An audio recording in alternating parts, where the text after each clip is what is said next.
The live TV, सच सबसे आगे।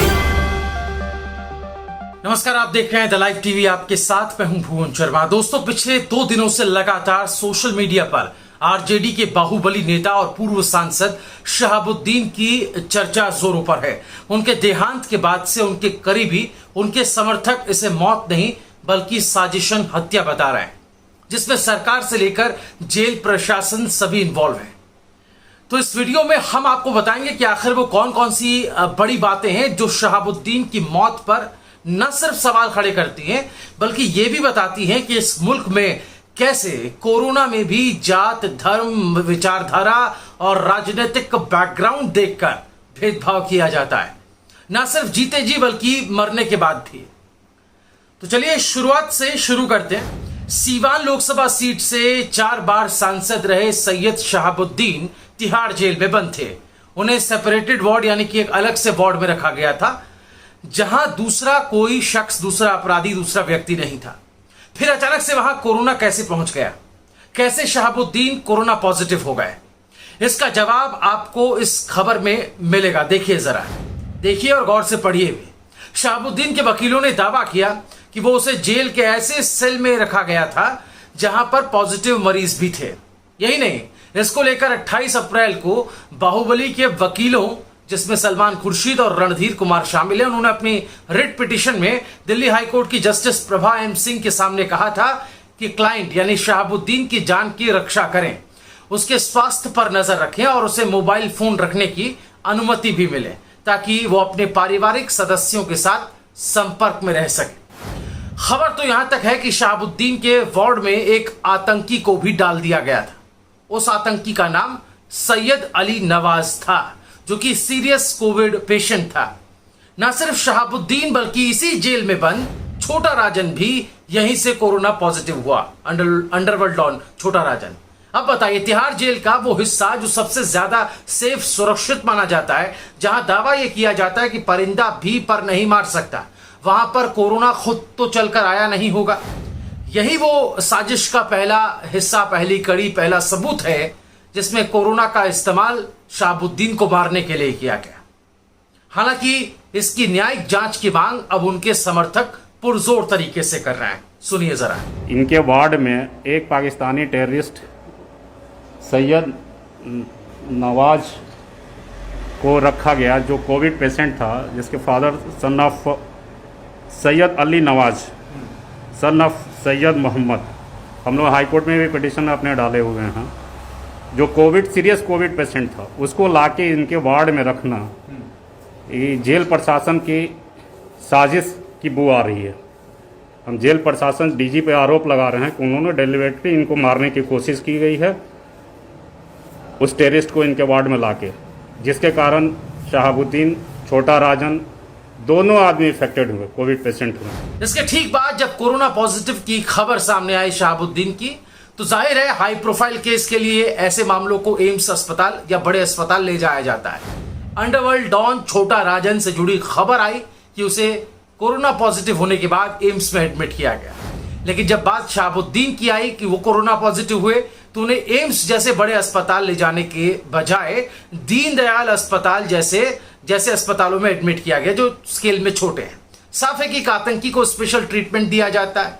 एक दहशतगर्द के इलाज के लिए हमारी सरकार, पूरा सिस्टम, ये जेल प्रशासन, इसका अच्छे से ख्याल रखता है। और उधर एक पूर्व सांसद जो 1-2 बार नहीं बल्कि 4 बार सांसद रहे, जनता के प्रतिनिधि रहे, जनता ने उन्हें हर बार चुना, उनके साथ कैसा सुलूक होता है आप देख ही रहे हैं।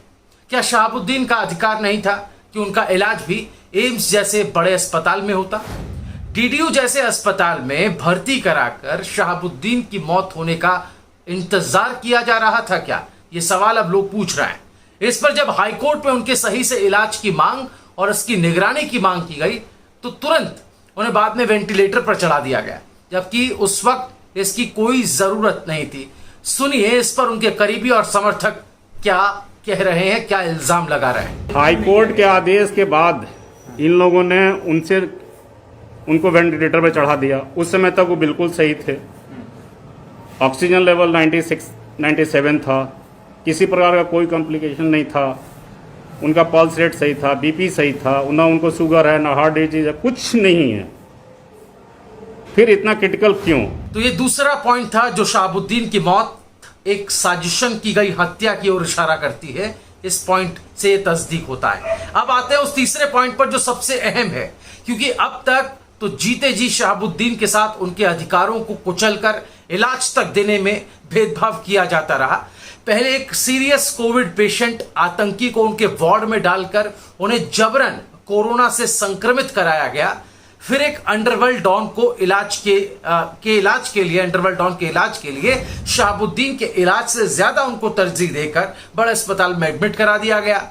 तो वहीं साजिश की इस कड़ी का जो तीसरा हिस्सा है, जो सबसे ज्यादा महत्वपूर्ण है, जिसमें सिर्फ नियम कानूनों को ही ताक पर नहीं रखा गया दोस्तों, बल्कि इसमें इंसानियत और उसके हक को भी जबरन छीन लिया गया। आइए आपको पहले एक तस्वीर दिखाते हैं। ये वीडियो आप देखिए। दिल्ली के जिस डीडीयू अस्पताल में शहाबुद्दीन को रखा गया था, शहाबुद्दीन के इंतकाल के बाद इसी अस्पताल के बाहर जुटी उनके समर्थकों की इस भीड़ को देखिए। इस भीड़ के आक्रोश को आप पहले देखिए और गौर से सुनिए, महसूस कीजिए। सारे साजिशकर्ताओं की कबर खुदेगी रखना। आज बहुत रोना आ रहा है, दिल रो रहा है कि शहाबुद्दीन साहब के लिए कोई मदद यहाँ नहीं पहुँच रहा है। शहाबुद्दीन साहब के लिए हमें रोना और गिड़गिड़ाना पड़ रहा है। बहुत शर्म की बात है। ये तेजस्वी यादव, तुम याद रखना, तुम्हारी कबर खुदेगी। हम यहाँ तड़प रहे हैं पॉलिटिकल मदद के लिए, किसी भी तरह का राजनीतिक मदद नहीं है। जुल्म पे जुल्म कर रहे हैं, लेकिन किसी भी आ रहा है।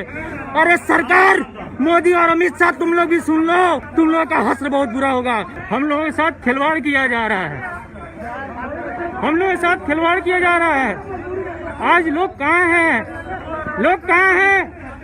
जब जिंदा ही शहाबुद्दीन साहब जेल से छुड़े थे, 1500 गाड़ियां गई थी। अभी यहाँ 15 लोग मौजूद है बस। कहाँ है सिवान गोपालगंज छपरा के लोग?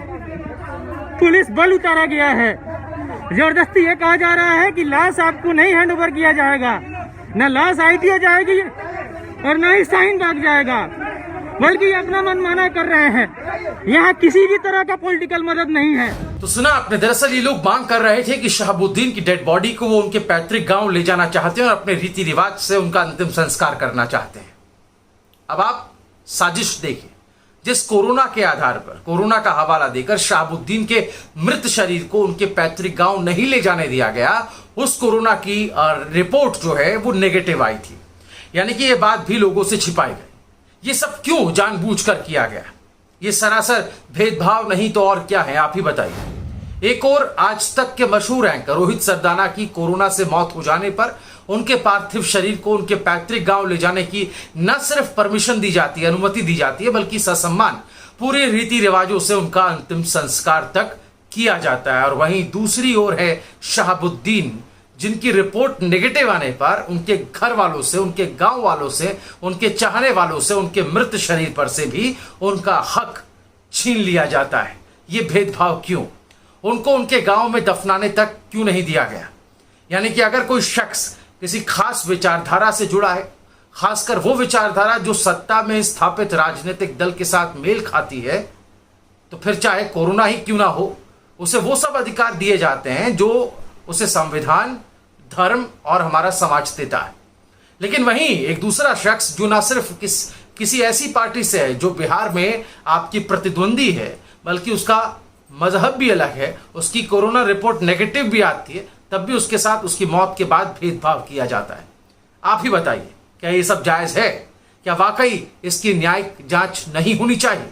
दोस्तों अपनी राय जरूर दें। द लाइव टीवी, सच सबसे आगे।